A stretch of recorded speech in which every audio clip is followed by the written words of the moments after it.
Militsiya, militsiya. Mening uyimga o'g'ri tushdi. O'z uyingni o'zing asra.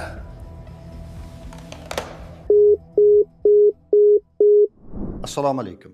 Yodingizda bo'lsa, biz birinchi ma'muriyat deb ataydigan yillarda o'z uyingni o'zing asra degan shior juda ommalashgan edi. Hatto ayrim qitmirroq yurtdoshlarimiz mana bunday hazillar o'ylab topishgan. Aslida o'z uyingni o'zing asra shiori siz u bizni hushyorlikka chaqirishga mo'ljallangan edi. Mahalla ko'yda shubhali odamlarni ko'rsang, befarq bo'lma, bolalarni qarovsiz qoldirma, shaxsiy buyumlaringga ehtiyot bo'l va hokazo.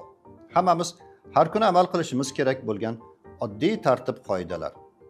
Biroq ba'zi hamyurtlarimiz bu chaqiriqni sal boshqacharoq tushunishdi va qarzdor xonadonlarda reyd o'tkazayotgan kommunal xizmatlar xodimlarini kaltaklay boshlashdi.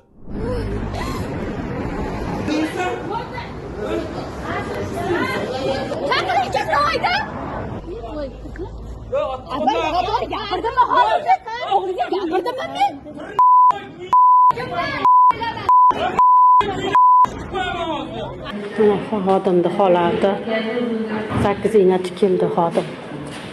Shu ta'minot xodimini rengildamiz.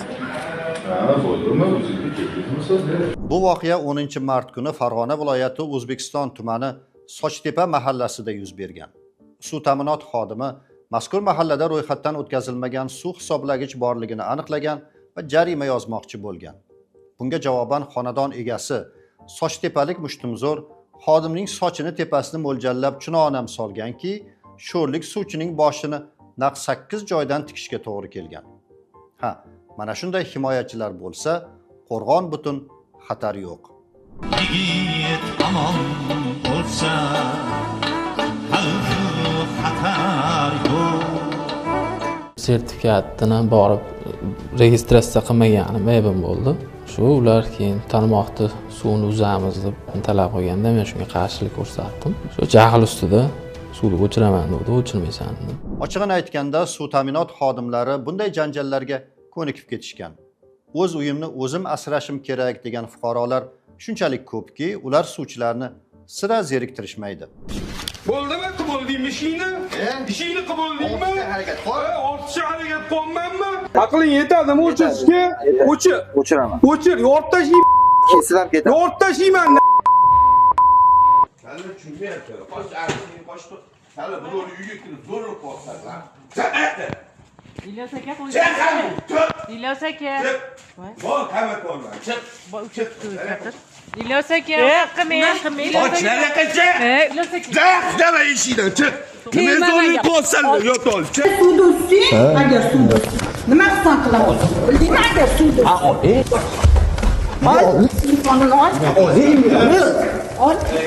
Menga ham suvchi bor. Olib kel. Bizlar qishloqqa keladi, ko'radi. Onangni chiqaman seni, bilib qo'y. Obbo onaxonay. Mana shunday ayollarimiz bor ekan, suvchi yoqda tursin, qurollangan dushman ham ostonamizga yaqin yo'l olmaydi.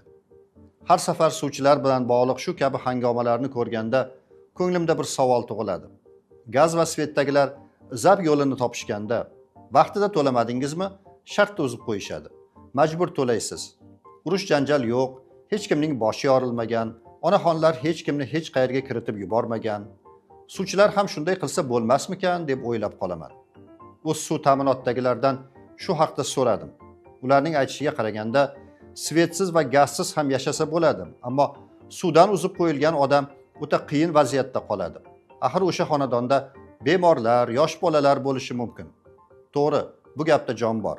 Ammo qarzini uzoq vaqt to'lamay kelayotganlar yoki noqonuniy ulanib olganlar baribir suvdan uzib qo'yilyapti-ku. Baribir shunga majbur bo'linyapti-ku. Shuni urush janjalsiz, xuddi gaz va svetga o'xshab masofadan uzilsa bo'lmasmikan? Ammo bu savolimga jo'yali javob ola olmadim. Bugungi kun qahramoni jonini xavf ostiga qo'yib, o'z uyini suvchilardan mardona himoya qilgan farg'onalik Fazliddin Pardayevga nisbatan esa jinoyat ishi qo'zg'atildi. Ular kelib shu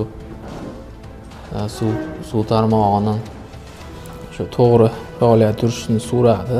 Endi jahl ustida qasddan qilmadim. Emotsiyaga berilib ketdim. Qilgan ishimdan pushaymonman, boshqa qaytarmayman. Sizlarga ham tavsiya bermayman. Siz shunday himoyachi javobgarlikka tortiladigan bo'pti-da. Bu yog'ini so'rasangiz, aholining, ya'ni sizu bizning ichimlik suvidan qarzdorligimiz 446 milliard so'mni tashkil etmoqda. O'tgan yili 908 milliard so'm edi. Bir yilda yarmidan ko'prog'i undirilgan. Nimaning evaziga undirilganiga yuqorida o'zingiz guvoh bo'ldingiz. Xulosa o'rnida suv ta'minot tashkiloti mas'ullariga bir taklif bildirmoqchiman. Uyma-uy yurib aholidan qarzdorlikni undiradigan erkak xodimlaringiz majburiy tarzda karate yo boks to'garaklarida shug'ullansin. Aks holda soch tepalik bosh yorarlardan nokautga uchrab yuraverishadi. Ayol xodimlar esa xalq og'zaki ijodining uyatli va uyatsiz namunalarini puxta egallasinlar. Bular ham majburiy tarzda. Shunday qilinmasa, onaxonning dag'dag'asi oldida ojiz qolaverishadi. Agar suv bo'lsa, nima qilsam qilaman? Bildingmi agar suv bo'lsa? İlyos aka. Qilmang. Och naraqacha. İlyos aka. Daq dema eshikdan chiq. Nima zo'rlik qilsanlar, yotol. Mana shunaqa gaplar. Mas'ullar taklifimni o'ylab ko'rishadi degan umiddaman. Chunki yuqorida aytilganidek, hali 446 milliard so'mlik qarzni undirish kerak. O'zi bo'lmaydi. Hozirgi zamonda hech kim eshigimni taqillatsang bas, osonlikcha pul beraman deb ko'z ochib turgani yo'q.